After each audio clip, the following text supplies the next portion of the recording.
The night Sophia met Adrian, the world seemed to hold its breath. She had gone to the old city library to escape the noise of the rain and the chaos of her thoughts. The storm outside raged with a wild energy, yet inside the library there was silence, except for the occasional crackle of thunder through the high windows. That was when she noticed him, standing by the shelves of poetry, running his fingers gently along the spines of books, as though they were old friends. Something about him drew her in immediately.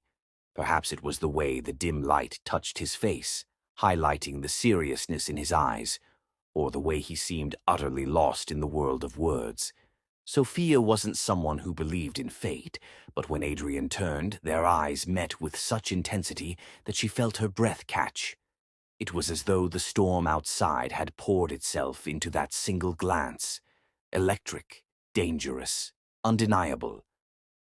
"Do you believe words can burn?" he asked, lifting a book from the shelf.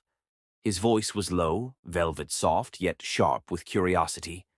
"I think they already do," she answered, surprising herself with how steady she sounded. And so it began.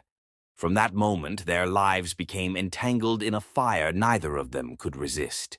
They met again and again, sometimes by chance, sometimes by choice. Long walks under street lamps turned into lingering conversations on hidden staircases, and stolen looks became touches that lingered far too long. Adrian's presence was intoxicating, his laughter warmed her, his silences challenged her, and when he spoke her name, it sounded like a prayer whispered into the dark. Sophia discovered that Adrian was a painter. His world was made of color, intensity, and obsession. He showed her his studio, a space overflowing with unfinished canvases, each of them vibrating with emotion. One night, as the rain tapped against the windows, he unveiled a painting of her. Not her face exactly, but her essence. Wild, radiant, untamed. "You've set me on fire," he told her softly, his hand trembling as it hovered near her cheek. And when their lips finally met, it felt less like a kiss and more like a storm breaking open inside them. But passion, as they both knew, is never simple.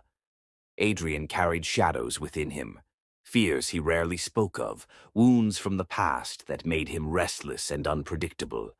There were nights he disappeared into his work, losing himself in madness, painting until his fingers bled. Sophia tried to reach him, to anchor him, but his fire often burned too bright, too recklessly.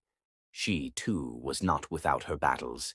She feared how much she needed him, feared the way her heart raced when he touched her, the way her body longed for his, even in the quietest moments.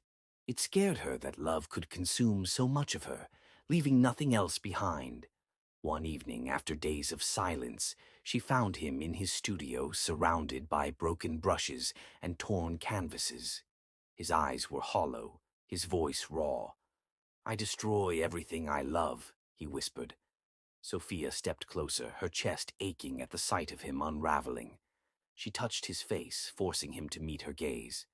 "Not me," she said firmly. "You don't get to destroy this. You don't get to destroy us." And then, with a kind of desperate tenderness, she kissed him, not to heal him, not to save him, but to remind him that love was not always ruin. They fought, they broke, they healed, and they burned. Their love was not perfect, but it was real. It was the kind of love that poets wrote about in forgotten books, the kind that was carved into the walls of old cities, the kind that made the storm outside seem small. Years later, when Sophia looked back, she would remember not just the intensity of their passion, but the quiet moments too. The mornings when Adrian traced her hand as though memorizing its shape. The nights when they lay side by side in silence, knowing that words were unnecessary. Their story was not about forever. It was about fire. It was about the courage to love without restraint, even when the flames threatened to consume them both. Because sometimes the most passionate love stories are not measured by their length, but by how deeply they leave their mark on the soul. And Sophia knew, without question, that hers would never fade.